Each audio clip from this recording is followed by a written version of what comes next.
উৎস আর রূপকথা নিচে নামতেই দেখলো বাড়ির বড়রা সবাই খেয়ে উঠে গেছে। আর ছোটরা সবাই নতুন ভাবি রূপকথার সঙ্গে বসবে বলে অপেক্ষা করছে। রূপকথাকে দেখেই উৎসর খালা পরম মমতায় তাকে একটা চেয়ার টেনে বসালো। রূপকথা ডাইনিং টেবিলে সাজানো খাবারের পদগুলোর দিকে তাকিয়ে অবাক হয়ে গেল। চট্টগ্রামের মেহমানদারির কথা সে আগে শুনলেও আজ নিজের চোখে দেখছে। উৎস রূপকথার পাশের চেয়ারটায় বসে তার কানের কাছে মুখ নিয়ে ফিসফিস করে বলল, দেখেছ তো চট্টগাঁইয়া অতিথিয়তা কাকে বলে। খাবার টেবিলের প্রথম পরিবেশনা করা হলো চট্টগ্রামের ঐতিহ্যের প্রাণ মেজবানি মাংস। মাটির গামলায় ধোঁয়া ওঠা সেই কালচে লাল মাংসের ঘ্রাণ পুরো ডাইনিং রুমে মমা করছে। রূপকথা এক লোকমা মুখে দিতেই তার চোখ বড় বড় হয়ে গেল। মাংসের সেই বিশেষ মেজবানি মশলার ঝাঁঝ আর স্বাদ রূপকথার কাছে যেন অমৃত লাগছে। উৎসর খালু হাসি মুখে রূপকথাকে বলল, চট্টগ্রামে এসেছো আর আমরা তোমায় মেজবানির মাংস টেস্ট করাবো না? তা কখনো হয়? এটা আমাদের ঐতিহ্যের প্রধান অংশ। সাথে এই যে দেখছো, হাড় আর চর্বি দিয়ে রান্না করা ছোলার ডাল। আর ওই বাটিতে আছে হাড়ের মজ্জার ঝোল আর নলা কাঞ্চি। এগুলো দিয়ে ভাত মেখে খেয়ে দেখো। রূপকথা একে একে সব পদ টেস্ট করে দেখছে। মাংসের পাশাপাশি টেবিলে আরও সাজানো আছে সামুদ্রিক কোরাল মাছের ঝোল আর রূপচাঁদ মাছের ফ্রাই। তার উপর চট্টগ্রামের মানুষের অতি প্রিয় লইটা শুটকির ঝাল ভুনা। ঝালের চোটে রূপকথা নাজেহাল অবস্থা দেখে উৎস পানির গ্লাস এগিয়ে দিয়ে জিজ্ঞেস করলো, বেশি ঝাল লাগছে? রূপকথা নাক টেনে বলল, আল্লা গো, টিস্যু কই? উৎসর খালা আফিয়া বেগম তাড়াতাড়ি করে রূপকথাকে টিস্যু দিল। রূপকথা নাক মুছে বলল, উফ আল্লাহ, এত ঝাল কেন? পিঙ্কির চাচি বলল, ঝাল বেশি হয়নি মা, তোমরা মনে হয় ঝাল কম খাও, তাই এমন নাজেহাল লাগছে। রূপকথার নাক চোখ দিয়ে সমান তালে পানি পড়ছে। টেনে বলল, লইটা ভুনাটা বেশি ঝাল, বাকিগুলো ঠিক আছে। উৎস আফিয়া বেগমকে বলল, খালা ওর জন্য তাড়াতাড়ি একটু চিনি নিয়ে আসেন। বউয়ের প্রতি উৎসর এত কনসার্ন দেখে খাওয়ার টেবিলে সবাই মুখ চিপে হাসছে। রিঙ্কির চাচাতো বোন পিঙ্কি ওকে কানে কানে বলল, রিঙ্কি আপু, উৎস ভাইয়া তো অনেক চেঞ্জ হয়ে গেছে রে। রিঙ্কি বলল, তাই তো দেখছি রে, ভাইয়ার মধ্যে এত চেঞ্জ আসবে কখনো কেউ কল্পনা করেছিল? রূপকথা নাক টেনে বলল, না না, চিনি লাগবে না, আমার খাওয়াও শেষ। পিঙ্কির মা বলল, কি খাওয়া শেষ? এত কম খেলে হবে, বেশি বেশি খেতে হবে তো। রূপকথা কিছু বলল না, শুধু হাসলো। এর মধ্যে আফিয়া বেগম রান্নাঘর থেকে চিনির বয়াম নিয়ে আসলো। এরপর এক চামচ চিনি রূপকথার মুখের সামনে ধরে বলল, হাঁ করো। রূপকথা চিনিটা মুখে নিয়ে বলল, এইটার কোনো দরকার ছিল না, তারপরও এনেছেন, থ্যাংক ইউ খালামণি। উৎস বলল, লইটা শুটকি ভুনা দেখেই তো বোঝা যাচ্ছে ঝাল হয়েছে, এরপরও তুমি নিতে গেলে কেন? পিঙ্কির মা বলল, ও নিতে চায়নি, আমি দিয়েছি। সব কিছু খাওয়ার অভ্যাস করতে হবে, না হয় কয়েকদিন পর বাচ্চা কাচ্চা হলে ওরাও মায়ের মতো হবে। উৎস মাত্র মুখে পানি নিয়েছিল, এমন সময় পিঙ্কির মায়ের কথাটা শুনে সে বাজেভাবে বিষম খেলো। উৎসর অবস্থা দেখে সবাই এবার অট্ট হাসিতে ফেটে পড়ল। সবার হাসি দেখে রূপকথা লজ্জায় উঠে চলে গেল। রূপকথা যেতে উৎসও চলে গেল। রূপকথা রুমে এসে বিছানায় গা এলিয়ে দিল। পাশে উৎসও আছে। রূপকথা উৎসর দিকে ফিরে তাকিয়ে বলল, কিরে, আজকে না রিঙ্কি আপুর গায়ে হলুদ? উৎস বলল, না কাল। রূপকথা অবাক হয়ে বলল, ওমা, আজকে হওয়ার কথা ছিল না? উৎস বলল, আমিও এখানে এসেই শুনছি কাল হলুদ, পরশু বিয়ে, আম্মারা আসার পরই নাকি বিয়ে পিছিয়েছে। রূপকথা বলল, ও আচ্ছা, এই ব্যাপার তাহলে। তাই তো বলি মানুষজনের তেমন ভিড় নেই কেন? উৎস বলল, বিয়ে পিছিয়েছে আগে জানলে আজকে আসতামই না, কালকে আসতাম। রূপকথা ভেংচি কেটে বলল, এই জন্যই কেউ জানায়নি। উৎস বলল, তোমার তো খুব আনন্দ লাগছে, কিন্তু আমি যে কি প্যারায় আছি সেটা তো শুধু আমিই জানি। রূপকথা বলল, আনন্দ তো লাগবেই, রিঙ্কি আপুর বিয়ে বলে কথা। এর মধ্যে বাইরে রিঙ্কির ফুফাতো বোন শীতল এসে দরজায় নক করে বলল, ভাইয়া ভাবি, দরজা খুলেন। উৎস উঠে দরজা খুলে দিল। ততক্ষণে রূপকথাও শোয়া থেকে উঠে বসলো। উৎস দরজা খুলতেই শীতল রুমে এসে বলল, আগেই সরি বলছি আপনাদের ডিস্টার্ব করার জন্য। উৎস মুচকি হেসে বলল, তা না হয় বুঝলাম, কিন্তু কেন এসেছো সেটা তো বলো। শীতল বলল, ভাবিকে ডাকতে এসেছি। রূপকথা বলল, আমাকে? উৎস বলল, এখানে তুমি ছাড়া ভাবি কে আছে আর? শীতল হেসে বলল, সেটাই তো। রূপকথা জিজ্ঞেস করলো, কেন ডাকছেন আপু? শীতল বলল, আরে গেলেই দেখবেন, আগে চলেন তো। রূপকথা উৎসর দিকে তাকাতেই উৎসর চোখের ইশারায় যেতে বলল। শীতল রূপকথার হাত ধরে যখন চলে যাচ্ছিল তখন পিছন থেকে উৎস বলল, শীতল শোনো। উৎসর ডাকে দুজন দাঁড়িয়ে পড়ল। শীতল বলল, জি ভাইয়া। উৎস বলল, তোমার ভাবি সাঁতার জানে না, তাই আর যেখানেই যাও ওকে নিয়ে পুকুরে ঘাটে যেও না। শীতল বলল, না না ভাইয়া, পুকুর ঘাটে যাব না, ছাদে যাব। উৎস বলল, ঠিক আছে যাও। শীতল রূপকথাকে নিয়ে রিঙ্কির রুমে চলে গেল। সেখানে আগে থেকেই রিঙ্কি, পিঙ্কি, আনিকা, রাহুম, মিতা, ঋতু, সামিয়া সবাই উপস্থিত আছে। এরা সবাই পিঙ্কির কাজিন। রিঙ্কি রূপকথাকে বলল, ঘুমাচ্ছিলে কেন ভাবি? এখন ঘুমানোর টাইম আছে, সবাই মিলে মজা করতে হবে না? রূপকথা রিঙ্কির পাশে বসে বলল, না গো, ঘুমাচ্ছিলাম না, এমনি শুয়েছিলাম। আমার তো লং জার্নির অভ্যাস নেই, তাই শরীরটা খারাপ লাগছিল।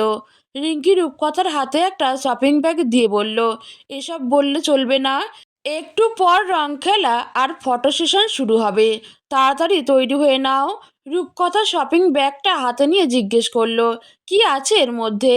রিঙ্কি বলল, সাদা সালোয়ার কামিজ। রূপকথা জিজ্ঞেস করলো, এক্ষুনি রেডি হতে হবে?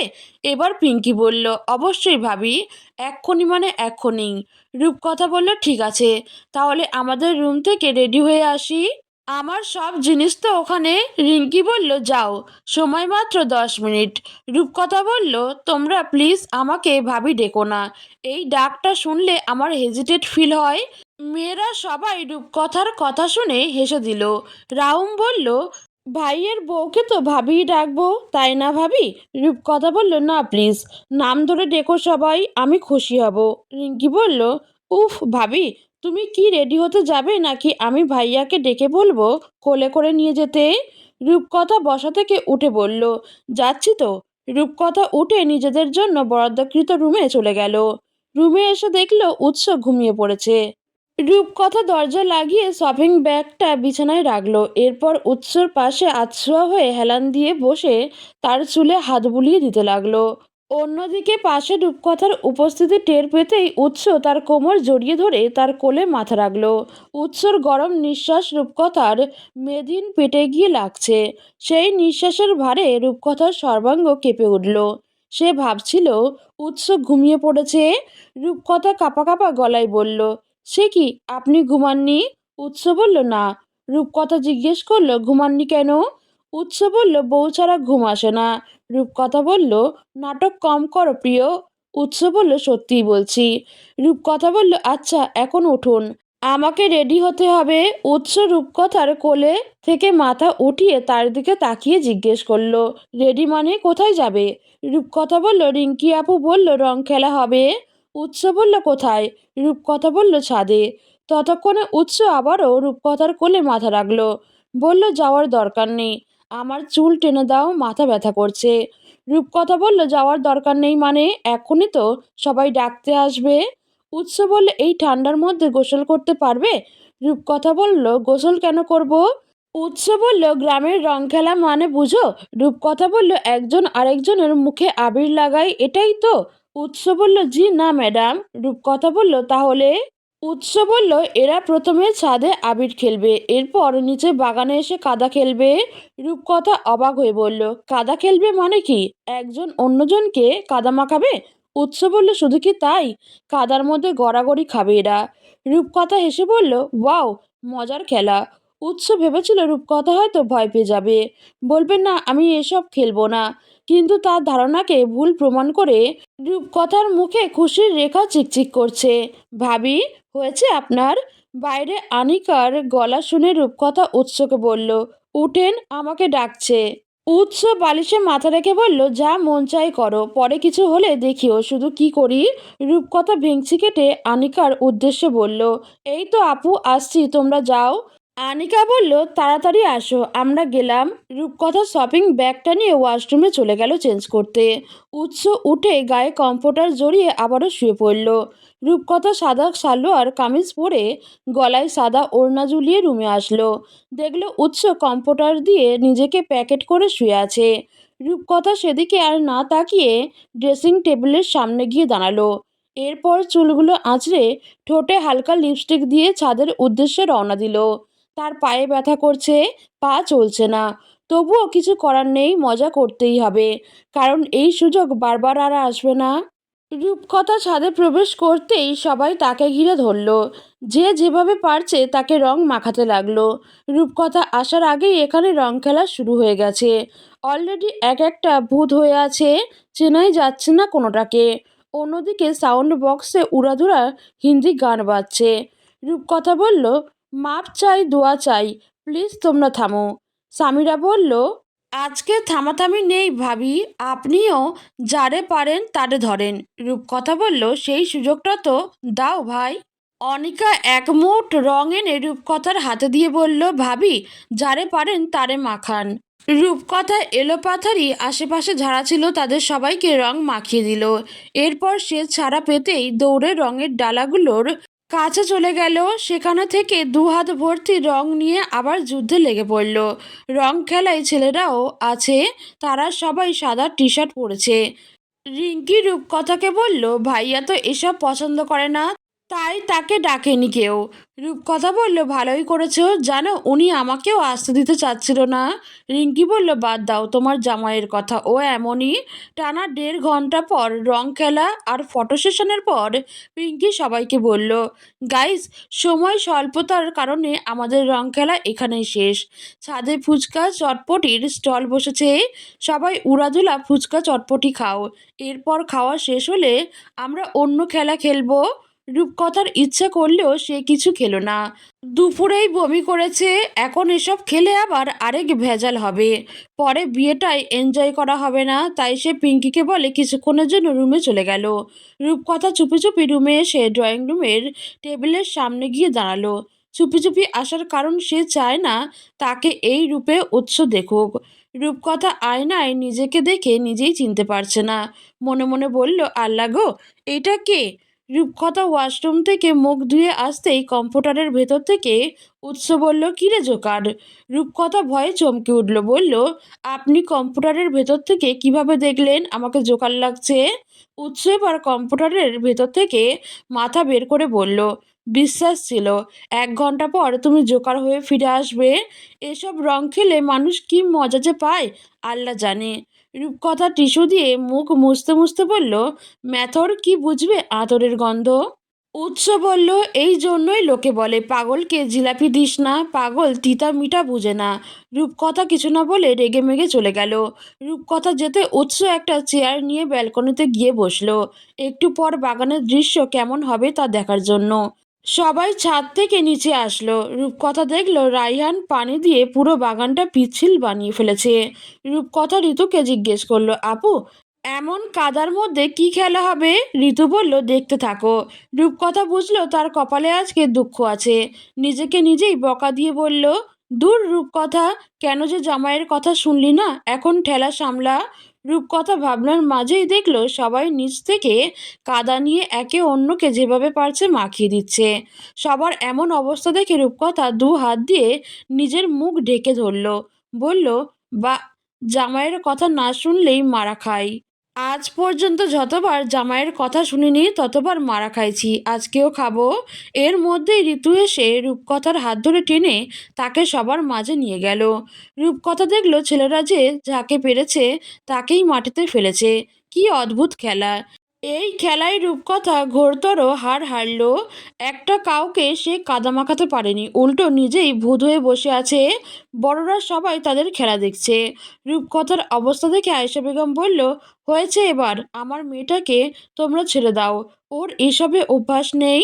শাশুড়ির কথা শুনে রূপকথা খুশি হয়ে গেল। রিঙ্কিকে বলল, আপু, আমাকে মা ডাকছে, আমি যাই। রিঙ্কি বলল, আরে দাঁড়াও, খেলার মেন পয়েন্টেই তো এখনো বাকি। রূপকথা বলল, এই খেলার আরও পয়েন্ট আছে। রিঙ্কি বলল, দাঁড়াও না। রূপকথা দাঁড়ালো। ঠিক তবে বাগানে না, বাগানের বাইরে আয়েশা বেগমের পাশে। একটু পরই রূপকথা দেখল রায়হান তার ফুফাতো ভাই শীতলকে কাঁধে তুলে পুকুরে নিয়ে ধপাস করে ফেলে দিল। রিঙ্কি রূপকথাকে বলল, এবার লাগবে আসল যুদ্ধ। দেখলো সবাই এবার একে অন্যকে নিয়ে টানাটানি করছে পানিতে ফেলবে বলে। যে কোনো সময় বিপদ তার দিকে ঘুরে আসবে ভেবে রূপকথা আগেভাগেই কেটে পড়ল। রূপকথা রুমে এসে আশেপাশেই না তাকিয়ে সোজা ওয়াশরুমে চলে গেল। সেখানে আগে থেকেই তার প্রয়োজনীয় সব কিছু রাখা আছে। ভাগ্যিস বুদ্ধিটুকু করে রেখে গিয়েছিল। রূপকথা ওয়াশরুমে ঢোকার কিছুক্ষণ পর আয়েশা বেগম রুমে আসলেন এক বালতি গরম পানি নিয়ে। তিনি ওয়াশরুমের দরজায় টোকা দিয়ে বললেন, রূপকথা দরজা খোলো, গরম পানি নিয়ে এসেছি তোমার জন্য। রূপকথা দরজাটা আস্তে করে ফাঁক করে দেখে নিল রুমে উৎস আছে নাকি। দেখলো না, উৎস রুমে নেই। রূপকথা দরজাটা পুরোপুরি খুলে আয়েশা বেগমের হাত থেকে পানির বালতিটা নিতে চাইলো। তিনি বললেন, তুমি পারবে না, আমি রাখছি। রূপকথা দেখলো সত্যিই সে পারবে না। বড় বালতি তো কিভাবে পারবে? আয়েশা বেগম জিজ্ঞেস করলো, নিজে নিজে গা মাজতে পারবে নাকি আমি হেল্প করব? আবিরের রং সহজে উঠতে চায় না, তাই বলছিলাম। রূপকথা বলল, পারবো মা। আয়েশা বেগম ঠিক আছে বলে চলে গেলেন। তিনি যেতেই উৎস উঠে রুমে চলে আসলো। রূপকথা অনেকক্ষণ ধরে গা মাজছে কিন্তু পুরোপুরি রং তুলতে পারছে না। তাই বাধ্য হয়ে শেষে উৎসকে ডেকে বলল, মাকে একটু ডেকে দিবেন? উৎস বলল, কেন? রূপকথা বলল, রং তুলতে পারছি না। উৎস আর কিছু না বলে রুমের দরজা লাগিয়ে ওয়াশরুমের সামনে গিয়ে বলল, দরজা খোলো। রূপকথা জিজ্ঞেস করলো, মা এসেছে? উৎস বলল, হুম। রূপকথা আর কিছু না বলে দরজা খুলে দিল। পরক্ষণে দরজাটা খুলতেই সামনে উৎসকে দেখে তার দম আটকে আসলো। দরজার পিছনে লুকিয়ে থেকে থেমে থেমে বলল, আপনি এখানে কেন? মা কোথায়? উৎস বলল, মা নেই, আমি হেল্প করছি। রূপকথা বলল, না না, দরকার নেই, রং উঠে গেছে। উৎস শুনল না রূপকথার কোনো কথা। বলল, দরজার পিছন থেকে বেরিয়ে আসো। রূপকথা এবার লজ্জা শরম সাইডে রেখে সাহস করে বলল, আমার গায়ে জামা নেই। উৎস জিজ্ঞেস করলো, কি আছে? রূপকথা বলল, সেমিজ। উৎস বলল, চলবে। এই বলে উৎস ওয়াশরুমে ঢুকে গেল। দেখল রূপকথা জড়সড় হয়ে ওর গায়ে ওড়না পেঁচিয়ে দাঁড়িয়ে আছে। সাদা পাতলা কাপড়ের সেমিজ আর সাদা পাতলা ওড়না হওয়াতে রূপকথার শরীরের ভাঁজ স্পষ্ট বোঝা যাচ্ছে। রূপকথার এমন অবস্থা দেখে উৎসের গলা শুকিয়ে এলো। সে বুঝতে পারেনি ভেতরের অবস্থা এতটা মারাত্মক হবে। রূপকথা লাজে লজ্জায় আরো নুইয়ে গেল। বলল, রং উঠে গেছে। উৎস নিজেকে স্বাভাবিক করে জিজ্ঞেস করলো, কোথায় রং লেগে আছে? রূপকথা কিছুক্ষণ চুপচাপ দাঁড়িয়ে রইল। এরপর ইতস্তত বোধ করে বলল, পিঠে, ঘাড়ে। উৎস জিজ্ঞেস করলো, স্পঞ্জটা কই? রূপকথা নিজের হাতে থাকা বডি স্পঞ্জটা বাড়িয়ে দিল উৎসর দিকে। উৎস বডি স্পঞ্জটা হাতে নিয়ে বলল, উল্টো ঘুরো। রূপকথা ঘুরে দাঁড়াতেই উৎস একটা দীর্ঘশ্বাস ছেড়ে রূপকথার ওড়নাটা সরিয়ে তার পিঠ ডোলা দিতে লাগলো। পিঠে উৎসর হাতের ছোঁয়া লাগতেই রূপকথার গা কাঁপা শুরু হয়ে গেল। মুহূর্তেই তার তলপেটে হাজারো প্রজাপতি উড়াউড়ি শুরু করলো। উৎসর নিজেরও হাত কাঁপছে। উৎস নিজের কাজ শেষ করে বলল, হয়ে গেছে। রূপকথা শান্ত গলায় বলল, আচ্ছা। উৎস আর কিছু না বলে ওয়াশরুম থেকে বেরিয়ে আসলো। উৎস যেতে রূপকথা নিচে বসে পড়ল। ভাবতে লাগলো একটু আগের কাহিনী। তার এখনো গা কাঁপছে। উৎস আজকে প্রথম তার এতটা কাছে আসলো, তাকে এতটা গভীরভাবে ছুঁয়ে দিল। রূপকথা তো এখন ছোট নয়, সে তো এখন যথেষ্ট বড় হয়েছে। সে তো বুঝে স্বাভাবিক হাজব্যান্ড ওয়াইফের সম্পর্ক কেমন হয়। সে এও জানে উৎস তাকে সময় দিচ্ছে। রূপকথা এসব ভাবতে ভাবতে শাওয়ার নিয়ে গায়ে শাড়িটা জড়িয়ে নিল। এরপর ভেজা জামাকাপড় ওয়াশরুমের এক সাইডে রেখে বেরিয়ে আসলো। উৎস দেখলো রূপকথা ঠান্ডায় কাঁপছে, তাই বলল, কাছে আসো, জড়িয়ে ধরি, ঠান্ডা কমে যাবে।